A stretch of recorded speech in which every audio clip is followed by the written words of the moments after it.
કૃષ્ણ કનૈયા લાલની જય, રાજા રણછોડની જય, સરસ્વતી માતની જય, સદગુરુદેવની જય, પોતાના માત પિતાની જય. વૈશંપાએ બોલ્યા તું સુણ પરીક્ષિત તન, મચ્છગંધાને માત પિતા સો સુતા પોતાને ભવન. શયન કર્યું છે સુખ સારું, નિદ્રા થઈ ભરપૂર. તેવે સમયે મધ્યરાત્રિએ આવ્યા ત્યાં પરાશર. ઢીમરની દ્વાર પોકાર કીધા, સાંભળ ઢીમર રૂઠ્યો. કોણ છે આ સાચો શત્રુ, અત્યારે એમ બબડતો ઉઠ્યો. બારણે આવ્યો મહાક્રોધ લાવ્યો, જેમ તેમ બોલે છે. બોલ્યો માણસ બૂમો પાડી, મને જગાડ્યો કેમ. તવ પરાશર એમ બોલ્યા, સાંભળ મારા વીર. તપ કરવા જાવું છે મારે, જમના સામે તીર. ના વિના ન જવાય માટે વધુ આશીષ વાણ. ના વડે મૂકી આવ મને તો પ્રભુ કરે કલ્યાણ. તવ ઢીમર કહે મધ્યરાત્રિએ મૂકવા આવું તને. નૌકા છોડી જળવાટ આવું, શું આપે છે મને. પરાશર કહે મન ધન માલ લેવા, આશા રાખે તે ખોટી. પૈસા પૂંજી પાસે નથી, લે આપું લંગોટી. ઢીમર કહે વાળીને માંગી ખા, કષ્ટ તારું નહીં કાપું. તવ ઋષિ કહે રહેવા દે લંગોટી, તું મળું મારું આપું. તવ ઢીમર કહે ફોડ લલાટે, વિપ્ર બુદ્ધિ રૂઠી. એવા હોકાર સાંભળીને મચ્છગંધા ત્યાં ઉઠી. શું છે આ તોફાન કહેતી આવી મંદિર બહાર. ઋષિ નજરે જોયા તવ કીધો નમસ્કાર. પોતે પિતાને વારવા લાગી, હવે કરો શ્રમાય. બ્રહ્મવેતા બ્રાહ્મણ એ છે, કટુ કાંઈ ન કહેવાય. ઢીમર કહે મારે તીરે ક્યાં મૂકવા હું જાવું. મચ્છગંધા કઈ આજ્ઞા દો તો જઈને મૂકી આવું. એમ કહીને આજ્ઞા લીધી, વાસળો ઝાલ્યો હાથ. ચાલો ઋષિ મૂકવા આવું, આવો તમો મુજ સાથ. એમ કહી સંગઈ ચાલી આવ્યા એ જમના તીર. નૌકા છોડી બેસાડ્યા ઋષિને, પોતે બેઠી ધરી ધીર. નૌકા હંકારી જળપંથમાં જાતા, મુનિની પજ્યું તે ઠામ. પૂર્વતણાના પ્રાદયુગે ઋષિને પ્રગટ્યો કામ. મચ્છગંધા પર થઈ કુદ્રષ્ટિ, ગ્રહ્યો કન્યાનો હાથ. તવ કહે કરે રે મહારાજા, વિચાર કરો દિલ સાથ. ઋષિ કહે ઈચ્છા જ કર પૂરણ, તનમાં પ્રગટ્યો તાપ. હાના કહીશ ને કંઈ બોલીશ, તો દઈશ તુજને શ્રાપ. એમ કહીને આરંભ્યો કામ, નિવૃત્ત થયો નેટ. પ્રભુ ઈચ્છા મચ્છગંધાને, ગર્ભ રહ્યો તવ પેટ. એટલામાં સામે તીર પહોંચ્યા, પસાયા ઋષિ મન.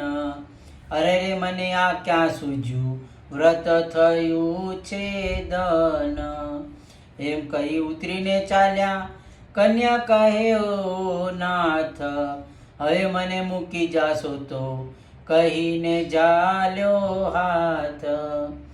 ઋષિ કહે ભૂલ્યો ચૂક્યો નથી તારો ખપ. અરણ્યમાં જાઉં છે મારે કરવા પ્રભુનું તપ. કન્યા કહે હું સાથે આવું ન જાવ બાપને ઘેર. ગર્ભ રહ્યો તે વાત જાણે તાત મારે મુજને ઠેર. ઋષિ કહે મારા આશીર્વાદ છે નહીં મારે તને કોઈ. ગર્ભ રહ્યો તેનો વ્યાસ નારાયણ પુત્ર તારે પેટ હોય. તે સમયે તારા અંગમાંથી ઉડશે કસ્તુરી વાસ. એમ કહીને નાઠા ઋષિ કન્યા ગઈ નાવ પાસ. નૌકામાં બેસી ઘેરાવી ન કહી કોઈને વાત. એમ કરતા 5 માસ થયા તવ ગર્ભ થયો પ્રખ્યાત. માતા પિતાએ પેર પૂછી કન્યા કહે ધાર્યું ધર્મ. ઋષિને ગઈ મૂકવા નડ્યું ધર્મ કરતા કર્મ. ક્રોધ ન કરશો તાત મારા મૂકી આવો મને વન. ભવિષ્યમાં હશે તેમ થશે નથી હું તમારી તન. ઢીમર્ત વનમાં મૂકી આવ્યા રહી અબળા એક ચિત. પણ કુટીમાં બાંધીને વસી ધરી પ્રભુ પર પ્રીત. ભડભડ ખાઈને દિવસ કાઢે એવો થયા 10 માસ. એટલે પ્રસવ થયા વિષ્ણુ વેદ વ્યાસ. અવતર્યા એવા ઓર ભરેલા નાઠા તેણી વાર. મચ્છગંધા પુત્રને જોતા દેખી કર્યો પોકાર. હે પુત્ર પાછા પધારો સાંભળો માતની વાત. મળ્યા વિના તમે ચાલ્યા જાઓ તો પરાશરની આણ. તો વેદવ્યાસ પાછા આવ્યા માતા વધી છે વચન. જનેતાને જંગલમાં મૂકી સીધાવો તન. વ્યાસજી વધ્યા સાંભળ માતા હું નહીં તુજ કુમાર. જગત જીવોના કલ્યાણ કરવા મેં લીધો અવતાર. પુસ્તક રચું વિદ્યાના તે વાંચે સાંભળે કોય. તો કળિયુગમાં કુબુદ્ધિના ભગવંત વંશ હોય. માટે માતા જવા દે મને હવે સગાઈ નહીં તારી. મચ્છગંધા કયા શું બોલ્યો કોણ ગતિ થશે મારી. વ્યાસજી કહે થોડે દાડે દુઃખની શાંતિ થાશે. ક્ષત્રિય નંદન રાજવંશી તમોને વરી જાશે. ત્યાં તમને દુઃખ પડે કો વેળા તવ ધરજો મમ ધ્યાન. આવીને કષ્ટ દઈશ ભાગી વચન સત્યમાન. એમ કહી વ્યાસજી ચાલ્યા ઓર ભર્યા જેઠામાં. ઓરમાંથી ગંગા નીકળી ઓર ગંગા પડ્યું નામ. વ્યાસજી ગયા નર્મદાજીમાં જળ વચ પૂર્યો વાસ. મચ્છગંધા રહી એકલી ઉડી કસ્તુરી વાસ.